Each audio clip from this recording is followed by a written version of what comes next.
अब जब विभीषण राम के विश्वास पात्र बन गए तो राम की सेना के सामने बस अब एक बड़ी ही चुनौती थी, समुद्र। राम समुद्र के सामने बैठकर 3 दिन तक विनती करते रहे कि समुद्र उन्हें रास्ता दे दे। अब समुद्र नहीं माना तो राम को क्रोध आ गया। तब समुद्र खुद बाहर आ गए और एक सलाह दी, आपकी सेना में नल नाम का एक बंदर है, वो पुल बना सकता है, इससे वानर सेना पार उतर जाएगी। अब नल से पुल बनाने के लिए कहा तो नल ने सभी वानरों की सहायता से पत्थरों से पुल बनाना शुरू कर दिया। पुल 5 दिन में तैयार कर दिया गया। सबसे पहले उस पुल से विभीषण पार हुए, पीछे पीछे वानर सेना हुई, फिर सभी धीरे धीरे करके पार हो गए। अब इस तरफ रावण क्रोध से चीख उठा, असंभव, समुद्र पर पुल कैसे बन सकता है। अब उसने आदेश दिया, सेना को तैयार करो और युद्ध की तैयारी करो। इसी बीच राम ने अंगद को दूत बनाकर लंका भेजा, सुलह का आखिरी प्रयास करने के लिए। अंगद ने ऐसा ही किया और वो वहां पर पहुंचा, लेकिन रावण नहीं माना। उन्होंने अंगद की बेइज्जती की। अब जब अंगद वापस आ गए तो भयानक युद्ध शुरू हो गया। रावण के अनेक पराक्रमी ढेर हो गए। शाम होने को थी, तब मेघनाथ आया। वो मायावी था, छुपकर युद्ध करता था, किसी को दिखाई नहीं पड़ता था। उसके बाण से तो राम और लक्ष्मण भी मूर्छित हो गए। विभीषण ने फिर दोनों का उपचार किया। वह जब ये बात पता चली तो वानर दल हर्ष ध्वनि की और अगले दिन के युद्ध के लिए तैयारी करने लगे। रावण की सेना के महाबली एक एक करके मारे जा रहे थे। धूम्राक्ष, वज्रद्रष्ट, प्रहस्त, अंकपन सभी मारे गए।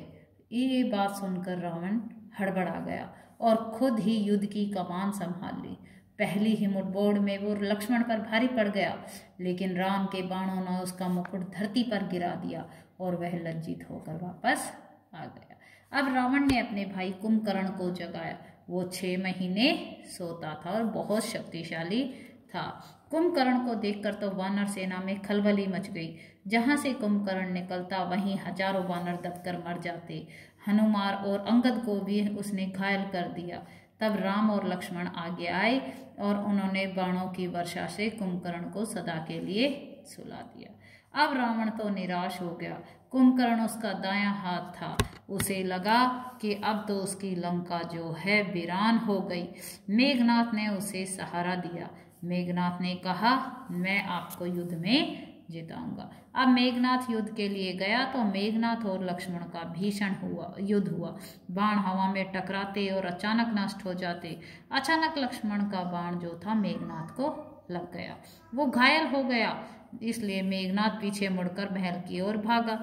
लक्ष्मण ने उसका पीछा किया, लेकिन उसे महल का रास्ता मालूम ही नहीं था। तब विभीषण ने उन्हें देखा और शक में पाया तो उन्हें एक गुप्त रास्ता दिखलाया। मेघनाथ महल में ही मारा गया। अपने ज्येष्ठ पुत्र की मृत्यु से तो रावण एकदम टूट गया। लक्ष्मण के साथ वानर सेना भी जो थी महल के अंदर प्रवेश कर गई।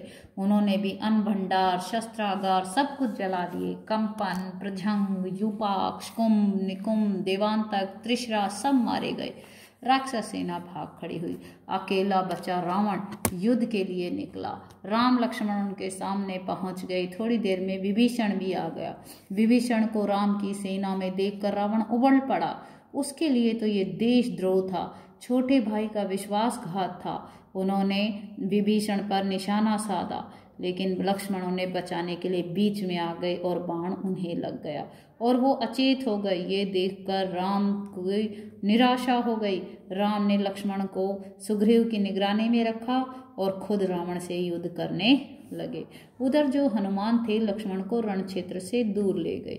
वह शिशुपाल को बुलाया गया। उन्होंने संजीवनी बूटी लाने को कहा। हनुमान संजीवनी बूटी लाए। संजीवनी का प्रभाव तो जैसे चमत्कारी था। सुग्रीव ने लक्ष्मण के स्वस्थ होने की सूचना राम तक पहुंचा दी। राम रावण युद्ध भयानक था। रावण का एक बाण राम को लगा, उनके रथ की ध्वजा कटकर गिर गई। राम ने प्रहार किया, बाण रावण के मस्तक में लगा। उसमें मस्तक में लगने से रक्त की धारा बह निकली। रावण अपने महल वापस चला गया। घोड़े और रथ बदलने। वापस आने पर युद्ध फिर शुरू हुआ, लेकिन रावण हिम्मत हारने लगा था। राम का एक बाण रावण के आर पार निकल गया, वह वहीं पर गिर पड़ा। बची हुई सेना जान बचाकर भागी। लंका विजय अभियान पूरा हो गया। बस युद्ध में केवल दुखी थे केवल विभीषण। दुखी होकर शोक से व्याकुल अपने भाई के मृत शरीर के पास खड़े थे। तब राम ने विभीषण को समझाया, मृत्यु सत्य है, उसे स्वीकार करो। राम ने सुग्रीव और वानरों का आभार माना और लक्ष्मण को विभीषण के राज तिलक की तैयारी करने को कहा। फिर हनुमान को बुलाकर अशोक वाटिका में सीता को लंका विजय का समाचार देने को कहा। लक्ष्मण ने विभीषण का अभिषेक किया और उसे लंका का राजा बना दिया। विभीषण राम के पास आए तो उन्होंने कहा, लंकापति, सीता अब भी आपकी अशोक वाटिका में है, उन्हें यहाँ लाने की व्यवस्था कीजिए। सीता को उसी समय तत्काल वहाँ पर लाया गया। वे 1 वर्ष बाद पति से मिलकर बहुत ज्यादा खुश थी।